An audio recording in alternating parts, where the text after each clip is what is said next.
Hey everybody, it's XS Master X. Welcome back to another episode of ChoroQ.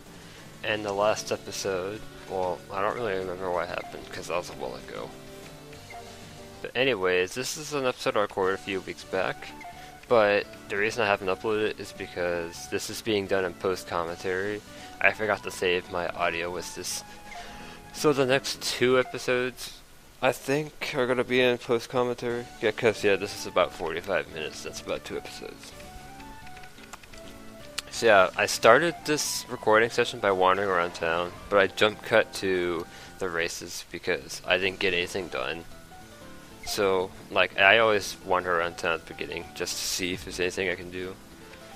But yeah, this episode's kind of, well, actually, I'll talk about that later. I also jump cut again, well, first after I choose my parts.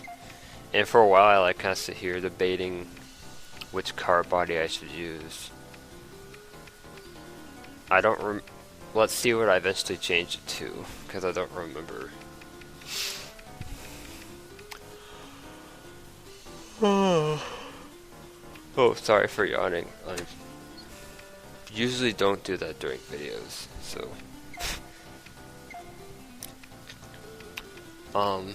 So I'm going off to college soon, like in a week. I'm not sure how things are gonna work out, but I plan on taking my PS2 and my old computer. I actually got a new one, but I still want to take my old one for recording stuff, because it already has all the software I need and all the files. So, oh, sorry, I need to stop yawning. I got into the habit of doing that in Skype calls, but I probably shouldn't do it as much during videos. But yeah, so I'll plan on taking my GameCube and my PS2 so I can record this and Hot Wheels and Sonic Adventure. I should try to wrap up Hot Wheels pretty soon because I'm very near the end. And after I do that, I'll probably try to return to my Pokemon Leaf Green Let's Play from a while back. That's like a couple years back probably. I had to ditch it because I had audio problems, but now that I have the new version of Camtasia, it should be good. Really, the only reason I haven't started that already is just because I already have 3 Let's Plays. I don't like juggling more than that. I'll probably start decreasing the number of Let's Plays I'm doing at a given time after I'm done with the current projects. Because I want to be more focused, I guess. Anyways, enough about that. Here's you've seen I think we've seen this course a lot. This is one of those courses which I just could never seem to get first on. Or maybe that was one of the previous levels. Without actually playing the game, it's hard for me to remember stuff like that. And here's a spectacular fail. Just that's honestly amazing. It's so bad, it's amazing.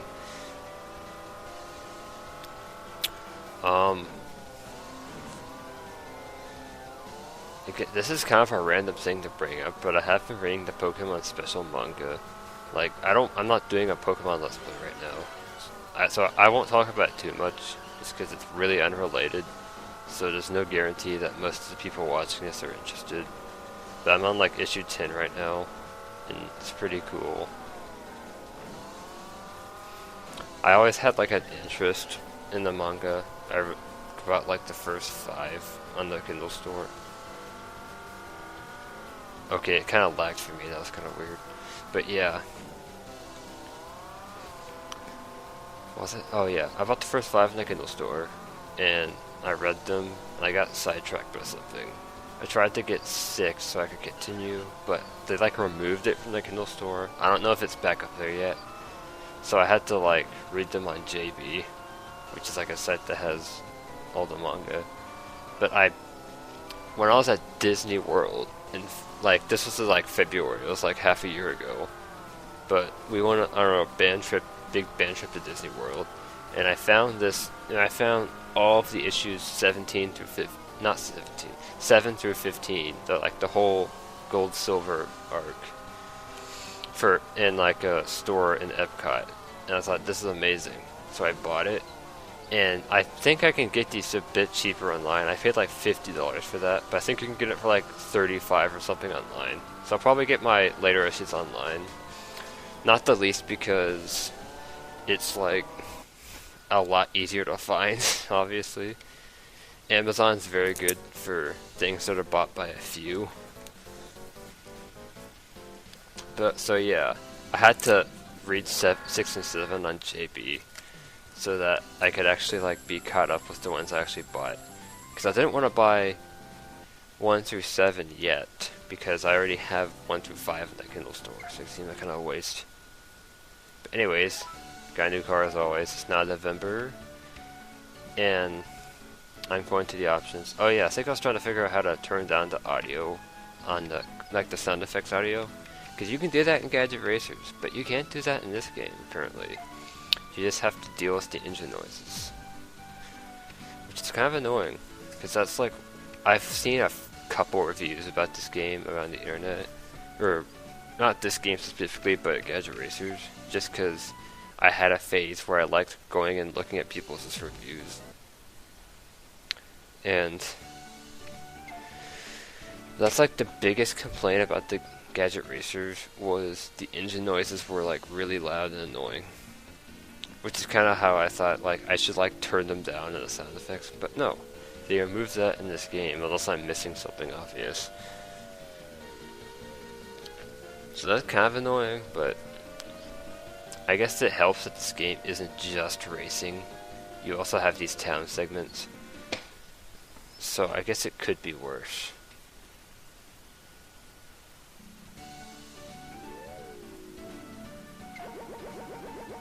What a gloomy face. Racers have to be energetic all the time. Oh, come on. So yeah, this is I'm going to see if I can like sign up for the Grand Prix, and it looks like I can. However, both of my teammates are Leluza, and both of them are not too good. Just kind of spoiling that.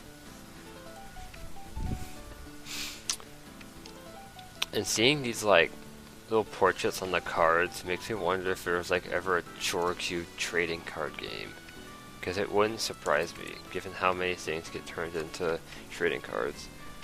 I've been playing Magic the Gathering quite a bit recently. I also remember back in like my sophomore year of high school, there used to be this card store in town called Farms open.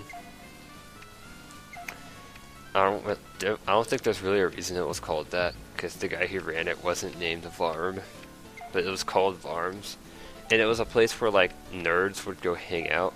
Like the day that Super Smash Bros. For Wii U was released, we had like a huge like gathering with a giant television in there where we'd play that game, and that was pretty fun.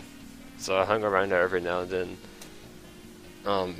The problem is, people would just hang out there, and they wouldn't actually buy anything, so the guy had to go out of business. So they migrated to Hastings, which is also going out of business, which sucks. So I don't know where they're gonna go now. Probably just nowhere. Oh yeah, so there's the letter saying I'm in the Grand Prix. So the rest of this segment is basically just passing time until I get there. I think I mostly just do more racing. I also go to the shop at some point. That might be now, actually. No, I'm going back to the menu. But I'm not. But yeah, I never really finished my thought.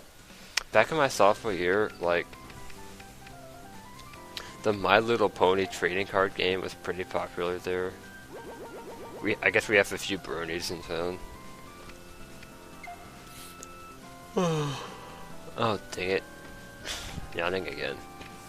I need to stop doing that. I never watched My Little Pony. I've seen some of the fan stuff and it's really cool. I know that the show's infamous for like... For some reason it's infamous for like having a fan base of middle-aged men that wear fedoras. But I don't really understand at all. It's probably not nearly as bad as like some of the other like infamous fandoms. Like the first thing people always say when I talk about really bad fandoms is Sonic. Because the Sonic fanbase is, first of all, it's home to like a lot of edgelords.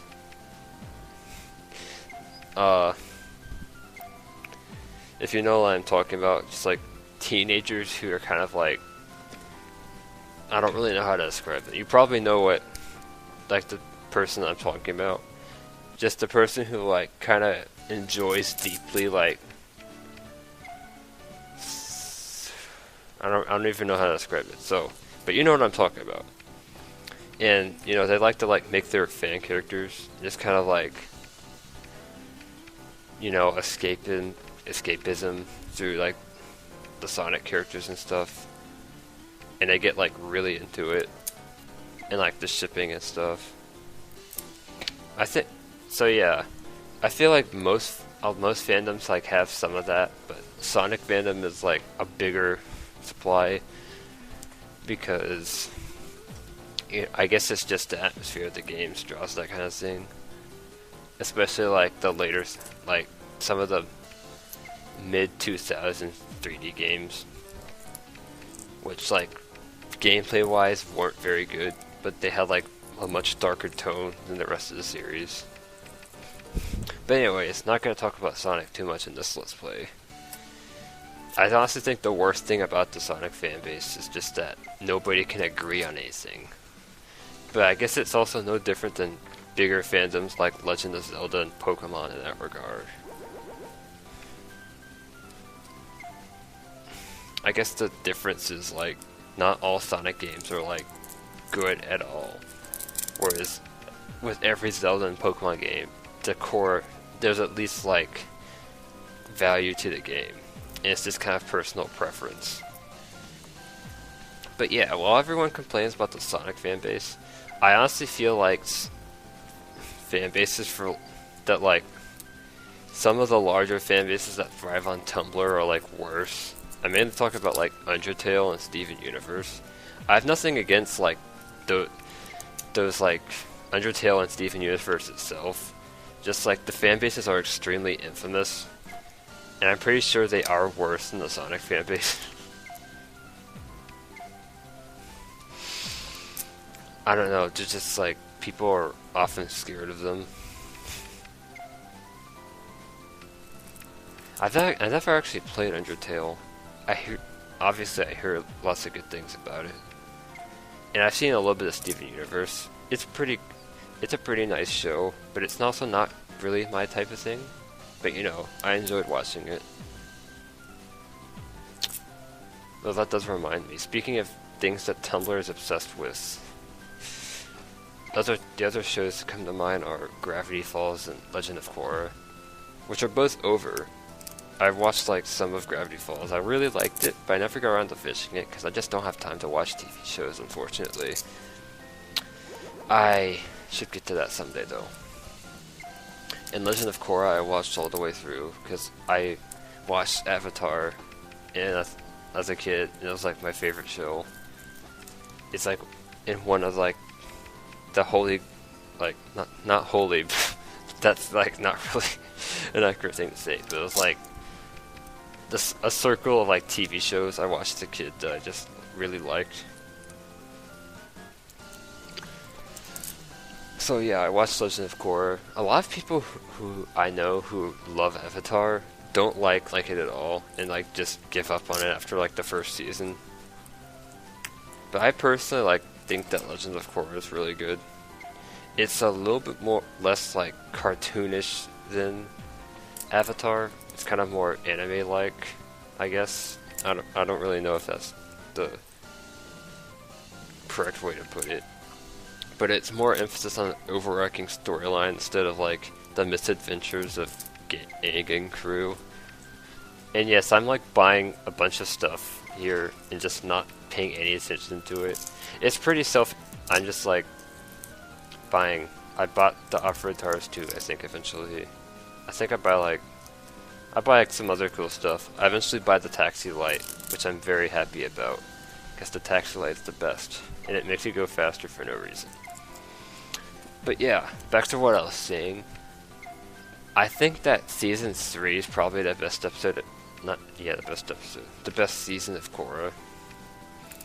And I also think 1's really strong, although I feel like it's also like season 1 was like very ambitious, because if you compare like it to Avatar, it gets a lot serious. It gets a lot serious, yes. It gets a lot more serious. There's like no wasted time, except for like the 4th episode, I think it is, which is just like the shipping episode. But yeah, it doesn't, other than that, it doesn't really waste any time.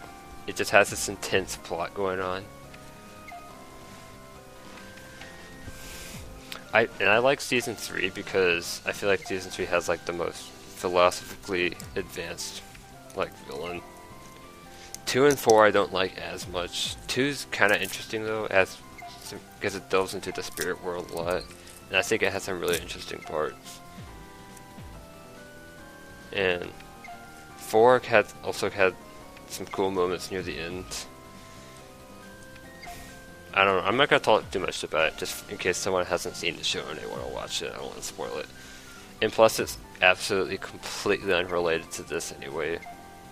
Just, yeah, I personally like Legend of Korra, a lot of people don't. I don't know if it's just, it's different, now it sucks, or if there's, like, something fundamentally about the show that makes people who like Avatar not like it. Like, maybe it's just, I don't know. I don't know. Because I kind of view media in all different ways than most people do anyway. I don't really, it's because I don't really focus on like what's wrong so much. If it's like a minor flaw, I can ignore, my brain like just kind of skips over it. I just enjoy the experience. And it's what I find myself enjoying the most about games. It's just like the atmosphere of the game. It's probably why I like, it's the reason why I like Sly 2 more than Sly 3. Even though I honestly think that Sly 3 has better gameplay. I just think that Sly 2 is more engrossing story-wise and atmosphere-wise. I have like this list of favorite games in which I put Sly 2 like, well, okay. I put it like a few spaces above 3 because I think they're really close in my mind.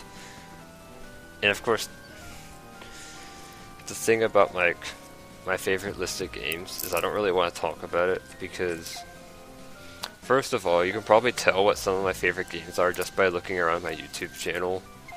And second of all, it's based on absolutely zero logic. How I rated the games was based on how good I felt when I thought about playing them. So, where there's no science to it, it's just pure what I think, with all the logical fallacies and nostalgia bias that comes with it. And after I buy these parts, I'm probably going to split the episode. I'm still like working at it though.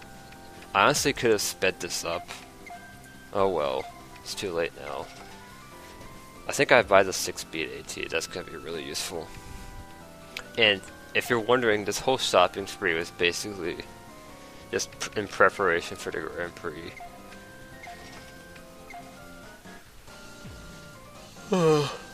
No yawning. No yawning.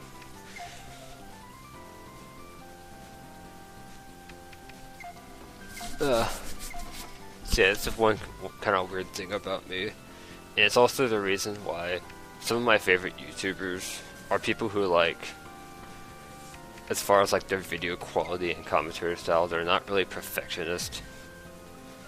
Because they just kind of like, they don't like micromanage their videos. Like, say example Chugga Conroy. I do like his videos a lot. But he's like, has a big emphasis on get the best video quality I can, and like, get the best like content I possibly can. He puts like a lot of effort into that, and I do appreciate that. But I don't necessarily like, when I'm watching people on YouTube, I don't necessarily need people to go through all that effort. One YouTuber I've watched a lot, his name is Roger. and he makes like the Sonic in Minutes series, which some like Sonic fans might have seen. He like does not give a crap about his videos like quality at all. Like his animation isn't that good, and like his subtitles are often wrong that he puts in the video. But I can kind of get past that because I just like his personality and all that. Even if he's also like really short-tempered, I just like his thoughts, you know. So yeah, that's just kind of a weird thing about me I've noticed over the years.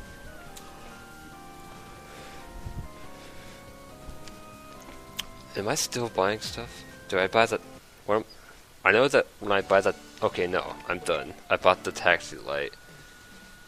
And now I'm gonna go do some more races. But I'm gonna go ahead and split the segment here.